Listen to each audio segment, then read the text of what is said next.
Hello, my name is Kane Whitelam, and today we're going to be walking through my Max for Loud device.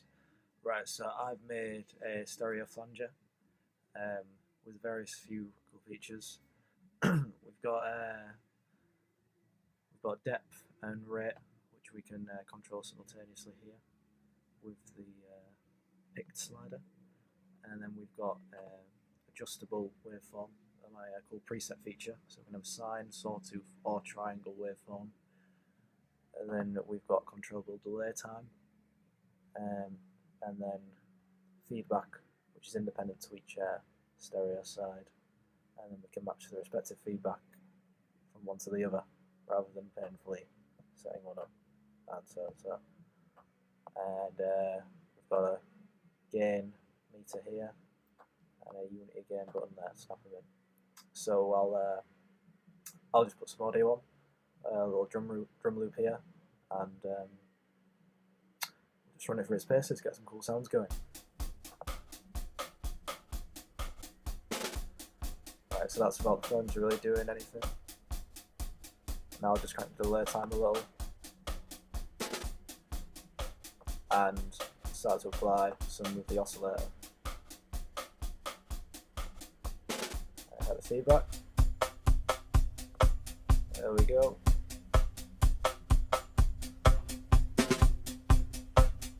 And match that there, both sides, like so. Crank the delay time a bit more.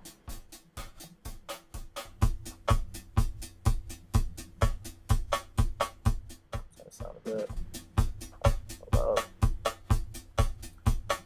I've got the scope tool here, giving us some cool visual feedback on what's going on. Now let's try sawtooth, much more aggressive sound.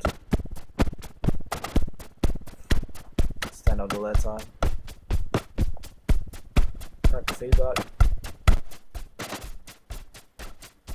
Maybe make that a bit drier sounding, get more of the drums back in. Maybe we'll slow the rate down.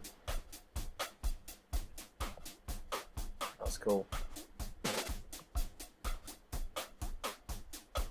Bring the depth down a bit.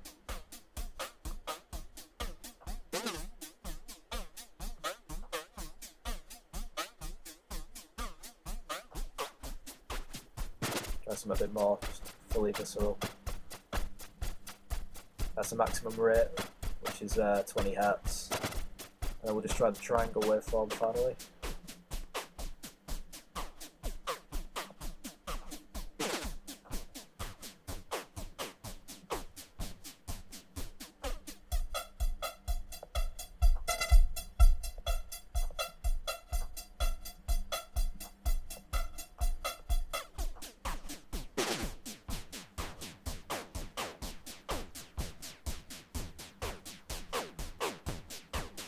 Cool. Right, now we've had a little go with it, let's open it up and take a look at what's going on inside. Right, so here we have it in presentation mode. So as I mentioned before, we've got our menu, which is providing us with our different oscillator waveforms.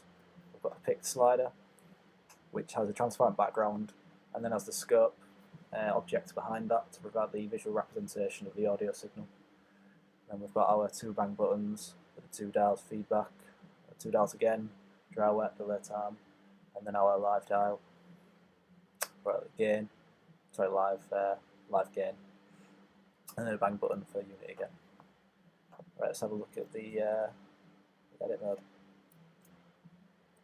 So first off, here we have the audio from live coming in here from plugin, and then the dry signal is going straight into the Max for Live balance object, two for each side, and coming back out right into live gain, and then into the audio to live. And the wet signal, we've got both sides going into this first abstraction, which is KW stereo delay. So let's have a look at that. So here we're going straight into taping, which is mainly what this device has been based around. And then we've also got the signal from the flanger coming in there on the tape out, which is creating the flanging sound. So that's the signal from this object here. It's generating the oscillator, which is constantly changing that delay time to create that cone filtering effect. And then we've got our multiplication tilde here, which is creating our feedback loops. And then the output from tape out there is going into the respective outlets for max for live balance. Next up we'll talk about the actual flanger. So as I said, yeah, we've got the preset functionality of this drop down menu and the different flavours you can get. You get sine, more gentle, kind of generic flange, and the much more aggressive modulation sounds of sawtooth and triangle. And then the pick slider, which is a much more ergonomic user interface, being able to simultaneously control the rate and depth. Well, let's open up KW Flanger anyway. So here we've got inlet here, oscillator waveform in the menu, and that's going to selector, where we have cycle tilde, saw tilde, and try tilde. We've then got the rate and the depth controlled by the pick slider. We've got scale for each one. So for the rate, we've got the arguments in the scale of 0, 127, 0, 20. So the maximum rate being 20 Hz there. And then with the depth, we've got the arguments in the scale object of 0, 127, 0 and 1. And then finally we've got the delay time, which goes to which has the arguments in the scale object of 0, 127, 0 and 10. And then all these are going into the these variety of objects here. So we've got the multiplication tilde, which is taking our signal from the rate, and that's been multiplied by the value that we get for depth. And then they then go into another multiplication tilde, where the delay time is going in. And then same again with the addition tilde. And all of that is going out into stereo delay. Finally, we have the feedback abstraction that I've created, KW feedback, and this is quite cool in the sense that we've got the individual feedbacks for each side, which allows us a bit more functionality than some other flangers in general, and get some cool sounds with quite a bit of width to them. So here we've got the match our feedback bang button going through, and then into this scale object here, and into Flernum, and out into KW stereo delay.